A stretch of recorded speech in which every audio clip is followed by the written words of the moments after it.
Carlee Otero. Thank you for sitting down with me in the Succeed booth. You're one of our treasured sponsored riders or sponsored athletes. You're one of our athletes. Of course, right? This is Lynn Cool, and we're at the USTRC finals in the John Justin here in Fort Worth. And Carlee was kind enough to make the trip up to spend some time with us today.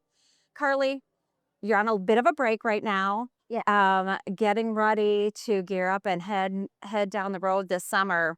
So what horses have you got in the trailer for the summer? So I am power packed, I feel like this year, which is a blessing because in barrel racing, that's really hard to do. Sometimes we're blessed with one good one. Yeah. I've got three. So I've got Twix, I've got Slyback this year, and I've got Regina George. And they're all 8 years old. They've all had at least a year of rodeos. So I'm expecting really big things this year. Yeah, awesome. And in each one, I mean, I've set up for different arenas, Cheyenne and the smaller settings. So you've got a power packed trailer for all of those different setups. I do. I already have it picked out where each one is going to be ran, and it's going to take a little bit of help this year, but it's going to be really good because the horses will have less miles on them. Yeah. And I think I've got their arenas picked out, so I'm looking forward to a lot of success.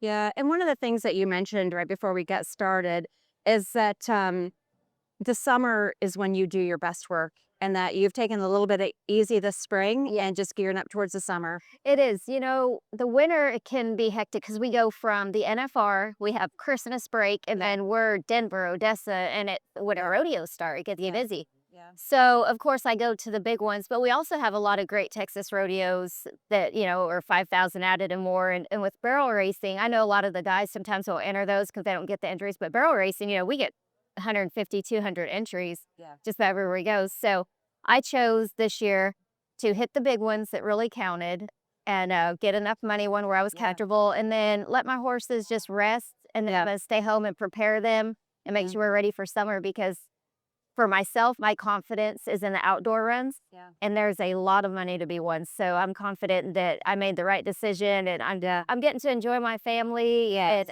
Because when summer comes, we don't see home for 3 months. Yeah.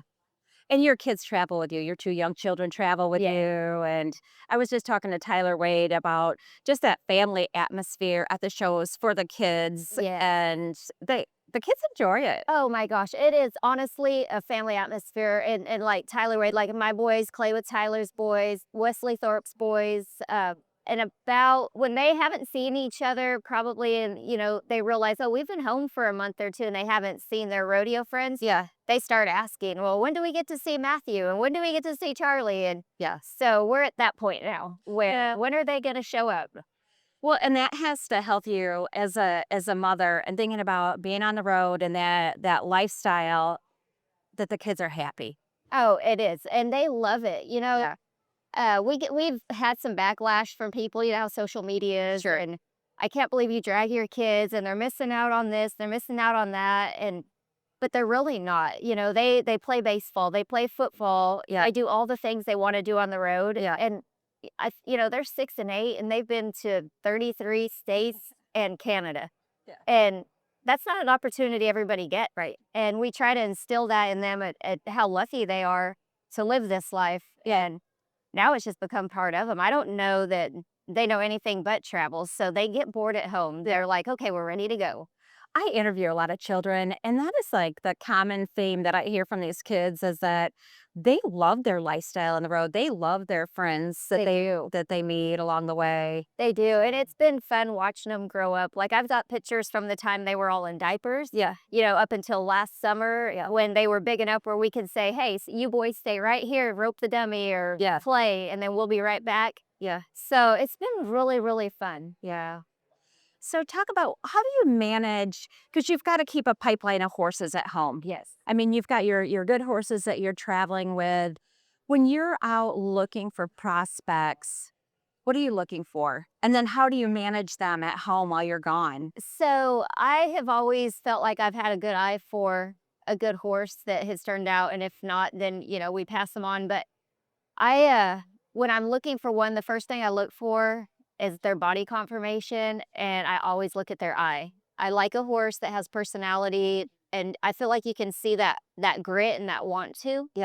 And if I see a horse that I feel like, hey, this horse has got that look, whatever it is, bloodlines tend to be the last thing that I worry about. Yeah. Which is funny because in today's times, you've got all the incentive races, and bloodlines are very important. Sure. Sure they are. And but that's, I look for a certain. I like what I call the calf horse look. I like them to, be very broad from front to back and about 15 hands. That fits my style. Yeah. I've always said I'm only going to ride a gelding and I'm only going to ride a horse that goes to the right. Now I've got one gelding, two mares, and two of them go left. So never say never. You're adapting your style. I'm adapting. Well, apparently it's working for you. It's working. I had to figure out, the horses knew what they were doing. So I had to figure out my riding and adjust myself for the horses. And I think to be successful, you have to be able to do that. Yeah. And Carlee, you've got a career outside of barrel horses, a career that, I mean, from what I understand, you're very passionate about real estate. You love it. I love real estate. So I've been selling real estate. This will be 14 years now in Texas. Yeah. And it really is a passion. So when I'm not on the road, it's not like I'm having withdrawals from barrel racing or anything, because when I'm home, I'm building my business and building my future. Yeah. And I love it. I love interacting with everybody. And a lot of my business comes from people we meet on the road. Sure. So it's good for me because I need to be successful and have good goals in my hobby, which is barrel racing. Yeah. Because Barrel racing is your hobby. barrel racing is my hobby. Yes. And we're lucky now because It's a hard, tough hobby. it is. And we're super lucky now that our hobby actually pays good. Like we could actually probably go, hey, let's just hit this head on. Let's start breeding horses. Let's make this work. And we could make a very good, successful living in the barrel racing industry. And it might happen one day, but right now we're having fun. And when we're home, we're selling real estate. And I don't feel like I have to be over obligated to one or the other. Yeah. And the balance right now is working for us. Yeah. With your horses, how do you balance that, pushing for that top performance and keeping their confidence? Like, what are your steps at a show to protect those horses when they're on the road? So, their performance, obviously, if they're not performing, they're not helping me and I'm not helping them. Yeah. So it all starts, honestly, with a good feed program, good feet, and then the rest is a matter of me doing my job and putting them in the right situations. So we, shoeing is super important. Our feed program, which includes Triple Crown, Succeed. We don't do a lot of supplements. I feel like over supplementing sometimes it's silly. They don't need it. Yeah. So we're on a very strict, like almost down to the minute of when they get their Succeed, when they get their feed, and we do the same thing at home as we do on the road to not change their program up. Right. So even if the rodeo starts at 8 and I might not run till 9:30, they're getting fed at 6 o'clock. I don't change anything up. I'm not a scientist or a vet, but I've always been told that horses are creatures of habit. Sure. And we don't want to mess their stomachs up. They're in a routine. They get their Succeed, and we wait 30 to 45 minutes, then they eat, and it's worked. My horses look good. I get so many compliments, even in September when we've been on the road. Yeah. Of people saying, I don't know what you're doing, but your horses look good even being on the road all summer long. And I really take pride in that. That to me is very important. I don't want to, hey, they look good in June and September comes and they look ragged and rough. Yeah. So my program's working and I'm very blessed to, been with a program that has helped me to achieve that goal. What do you do if you're driving from rodeo to rodeo and it's, it's 6 p.m. and it's time to feed? You pull off the road? We do. You do. We pull off the road. We've got mangers in the trailer, and luckily all the horses eat on the trailer. Yeah. And we also have automatic waters. So they've always got water in front of them. They've always got food in front of them. And when it's time, we pull over. We take, the few minutes it takes to take care of them and make sure that everything's good. And even, like I said, we give the Succeed, before so that it can get into their gut. Yeah. Before we feed, we'll pull over, give the Succeed, drive down the road 30, 45 minutes, pull over, give them their alfalfa and their grain on top, and they're good to go. What point was it in your career where you learned about Succeed, or maybe that first horse that you tried on the product? What brought you to Succeed? So it's been years ago. I had a gelding that just couldn't, he was nervous all the time, didn't eat on the road. And, you know, the, you've got ulcer guard and you got gastrogard. We Yeah. did the whole entire treatment and it Yeah. worked. And then you get off of it at what, I think maybe 28 days Yeah. or something like Yeah. that. So once I got off of it, we had a good month and then we were right back to where we were. And somebody, actually, I think it was my mom, she's like, you need to try Succeed. And I'm hearing a lot of good things about this. So I went and bought Succeed and I actually started with the powder Succeed. Sure. Yep. And he was so picky, he just wouldn't eat it. And then I went to the paste and it was like candy. And I was like, oh my gosh. And it took, I think we were on Succeed for a couple of months. Yeah. And we started noticing he was happy. He wasn't, when we were cinching him up, he wasn't reaching around trying to bite us. And I was like, I think Succeed's working. And it's still in your head, like what is working? Was it just now, maybe the ulcer guard kicking in? But we never had to put him back on that ulcer guard. We kept him on Succeed the entire time. And we kept him on two Succeeds a day, one in the morning and one at night. Yeah. And it just worked. And he went to winning. And he actually, I ended up selling him. And the girl went on and made the college nationals on him. I mean, he turned into a fantastic horse. So that's whenever I learned. And then since then, and it's been years ago, every single horse I get gets Succeed because for one, it's not going to hurt them. Yeah. It's only going to help them. Yes. And it's just part of our program. Don't you wish that like younger you and even younger me, that like think of the horses in your past, that if Succeed had been in your toolbox, what a difference it might have Oh made. my gosh. I think about like Dylan, the first Yeah. horse that I made the finals on. I didn't give him anything. Yeah. I was so naive to maintenance. Yeah. And I thought, if you give them stuff, then they're not going to be as good.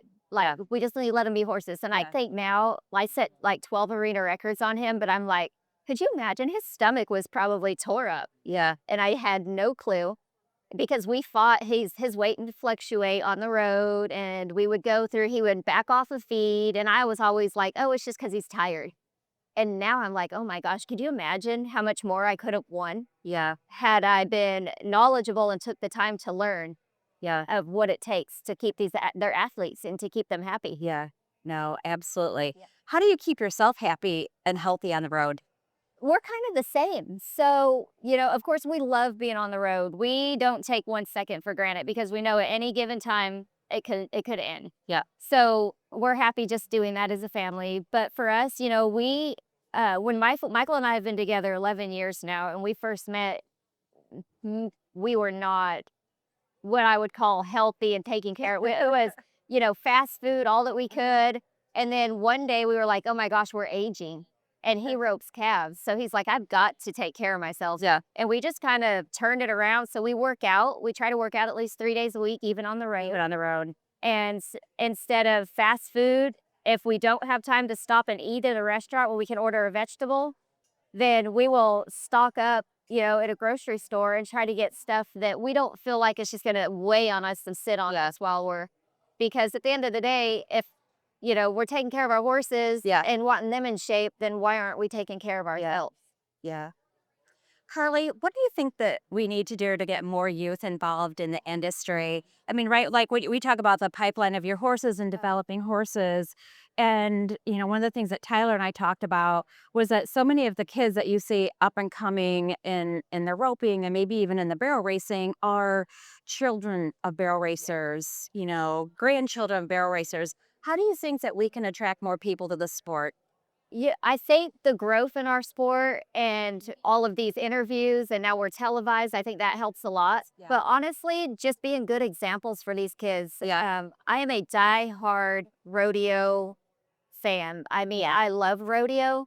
It's a part of my life. Yeah. I want my kids to be involved. I know you see some people are like, oh, my kid's never going to pick up a rope. Or I'm not like that. I want my kids to enjoy this. So my goal is to help the rodeo and improve and grow so that one day it does make sense for them. They can make a living out of it. Yeah.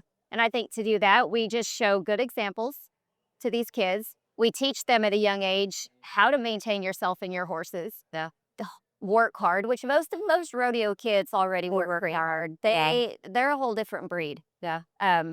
But I just think by doing that and setting good examples, they're our future. Yeah. And just like if you were, starting a business, you want your future to be grand. Yeah. So you start with where the future is going to be, Yeah. and you be a good example. You teach them and you coach them, and Yeah. and we have some really, really good youth riders right now. It's incredible. Yeah. Some of these young kids, Yeah. and I love watching them. I'm not a jealous barrel racer. I want to see everybody win.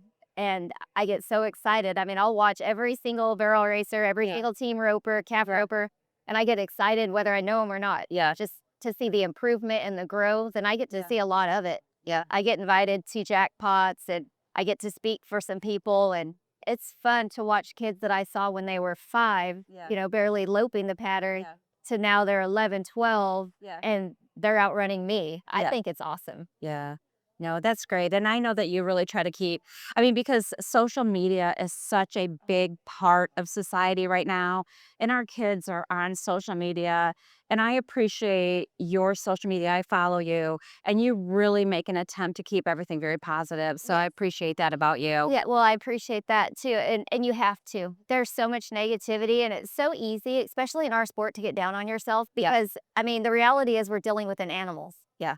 And no matter what we do, sometimes they just have a bad day just like Yeah. we do. Yeah. And if we let that one bad day define us, Yeah. our bad days are just going to domino effect. Yeah. So I'm always like, just be kind and love yourself. Yeah. Take your 5 minutes and be upset, Yeah. replay it in your head, and then Yeah. go fix it and have fun. Yeah. I always tell everybody, and I tell the kids, you can always enter another one. Yeah. So do not just sit around and mope and think about this one bad run, because we all have them. Yeah. I don't care where you are, you're going to have a bad day. Yeah. What event are you the most excited about this summer? What's your Oh, favorite? my- What's your favorite my- event to go to? My favorite is Calgary. You love I Calgary. love Calgary. I love Calgary for more than just the reason of I love the arena and I love the people, but we get to stay there for several days. Yeah. And I really should make a video this year because it's so fun. It's like everybody's camping. So we have all of our friends in one spot. The kids play. I mean, it doesn't get dark until midnight or Yeah. whatever. Yeah. So you kind of lose track of time. And Yeah. we sit out by the trailer, we cook out. Yeah. They have the best fireworks show. And the kids, they start asking for Calgary the day we leave. So, and another one that I absolutely love is Reno. Reno is very sentimental to our family. That's where Michael and I met for the first time. So we love Reno. I love the format that Reno puts together. So that's another one that I look forward to. Yeah, that's awesome. Well, I'm a big fan. I'm excited to watch your summer proceed, and thank you so much for being a part of Team 16. I am so thankful to have you guys. Thank you. Thank you.